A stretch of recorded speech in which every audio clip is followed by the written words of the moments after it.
یہ ذکر ہے. اور ذکر کی جب میں فہرست بیان کیا کرتا ہوں بہت سے حضرات کے سامنے ہوگا کہ ذکر کا در حقیقت مفہوم استحضار اللہ فی القلب. ہمارے ہاں غلطی سے جو ذرائع ذکر ہے انہیں ذکر قرار دے دیا گیا ہے. نماز ذکر نہیں ہے، نماز ذکر کا ذریعہ. اقیم الصلاۃ لذکری، نماز قائم کرو میرے ذکر کے. یہ اللہ اللہ کہنا یا ادعیائے معصورہ جو حضور صلی اللہ علیہ وسلم کی مسنون دعائیں ہیں، انہیں اپنے تمام معمولات دنیاوی کے ساتھ ساتھ ان دعاؤں کو بھی انسان پڑھتا رہے، اللہ سے دعا کرتا رہے. یہ تمام ذرائع ذکر ہے. سبحان اللہ، الحمدللہ الحمدللہ، اس کا آپ ورد کیجئے، یہ بھی ذریعہ ذکر ہے. حقیقت میں ذکر ہے استحضار اللہ فی القلب، اللہ کو دل میں لے آنا، اللہ کو دل میں حاضر کر لینا. اصل میں تو ترجمہ ہوگا، لیکن حاضر جاننا یہ کیفیت جو ہے انسان کو حاصل ہوتا ہے. اب اس کے حوالے سے ذرا بات سمجھیے کہ ایک تو میں عرض کر چکا ہوں مجسم ذکر تو قرآن، لہذا ذکر کی فہرست جب آپ کریں گے ذرائع ذکر تو ان میں سب سے پہلے قرآن ہے، اس لیے کہ وہ ہماری حکمت کے پہلے مسئلے کو حل کر رہا ہے، بنیادی مسئلہ، اہم ترین مسئلہ. دوسرے نمبر پر ذکر جو ہے، اب اس کے لیے کچھ اصطلاحات جو میرے مختلف دروس میں شاید آپ کے سامنے بعد میں آئیں یا پہلی آ چکی ہو، ان کے حوالے سے میری بات سمجھ. ایک ذکر غیابی ہے، تھرڈ پرسن میں، صیغہ غائب میں اللہ کی یاد کا، اللہ اکبر اللہ اکبر اللہ اکبر. ابھی اللہ اکبر جو ہے یہ جملہ ہے اسمیہ خبریہ ہے، ایک حقیقت کی تکرار آپ کر رہے ہیں، اللہ سب سے بڑا ہے، اللہ سب سے بڑا ہے. سبحان اللہ سبحان اللہ سبحان اللہ. یہ در حقیقت ذکر غیابی ہے کہ آپ اس میں مخاطب نہیں ہے اللہ، ایک ذکر خطابی کہیں یا ذکر حضوری کہیں جس میں مکالمہ ہوگا، اس میں گفتگو ہوتی. تو نماز در حقیقت ذکر حضوری اور ذکر خطابی کی بلند ترین شکل. اس لیے میں نے عرض کیا تھا کہ نماز کے لفظ یا صلاۃ کے لفظ یہ اصطلاحی معنی جو اکثر و بیشتر کیے جاتے ہیں وہ ہے دعا. اور دعا میں ہوتا کیا ہے؟ مکالمہ ہے، مخاطب ہے اللہ، ہے تیرے رب، ہے پروردگار.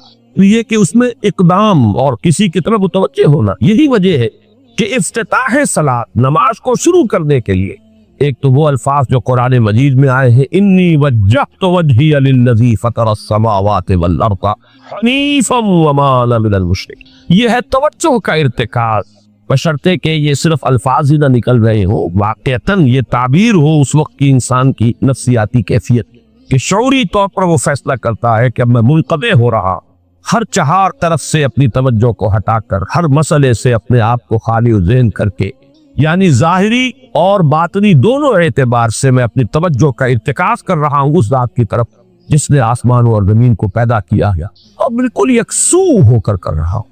انی وجہت وجہی للذی فطر السماوات والارض حنیفا وما انا من المشرکین. اور دوسری وہ جو دعا جس سے ہم افتتاح کرتے ہیں اپنی نماز کا، دیکھیں اس میں خطاب کا کس قدر اہتمام.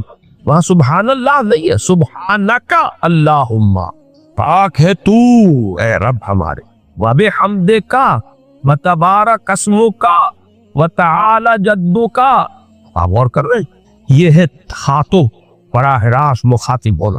تو سب سے پہلی بات تو یہ ہوئی کہ ذکر کی ایک شکل ہے ذکر غیابی، دوسری ذکر حضوری، اور ذکر حضوری یا ذکر خطابی کی بلند ترین منزل، بلند ترین اس کا ذریعہ نماز. اس کو ایک پہلو سے اور سمجھ لیجیے. سورہ فاتحہ جب پھر ہم پڑھتے ہیں جسے الصلاۃ کہا گیا ہے، جو لب لباب ہے، خلاصہ ہے، اس میں پھر تدریجاً غیاب سے حضور کی طرف پیش قدمی ہوتی ہے. الحمدللہ رب العالمین الرحمن الرحیم مالک یوم الدین. یہ ذکر غیابی ہے، اس میں ابھی خطاب نہیں آیا. یہ وہی جملہ اسمیہ ہے، کل تعریف اس اللہ کے لیے ہے جو تمام جہانوں کا پروردگار ہے، مالک ہے، جو رحمان ہے، رحیم ہے، جزا و سزا کے دن کا مختار و مالک ہے. اب یہ غیاب سے حضور کی طرف، ایاک نعبد و ایاک نستعین اہدنا الصراط. یہ ہے وہ. اب پہلے ایک معاہدہ ہے، ایک اقرار ہے، اعتراف ہے، وعدہ ہے، اور پھر دعا ہے، استدعاء کہ حضور نے فرمایا، یقول اللہ تعالی، اللہ یہ فرماتا ہے. اسی لیے اس کو حدیث قدسی قسمت الصلاۃ بینی و بین عبدی نصفین، میں نے نماز کو اپنے اور اپنے بندے کے مابین آدھا آدھا تقسیم کر. اب یہاں تک تو جملہ ہے اللہ کا، یہ ہے حدیث قدسی ہی. اب آگے جو ہے نریشن اس کی جو ہے حضور صلی اللہ علیہ وسلم کی جانب سے ہے، یعنی خبر دے رہے ہیں وہ اللہ کی طرف سے ہی.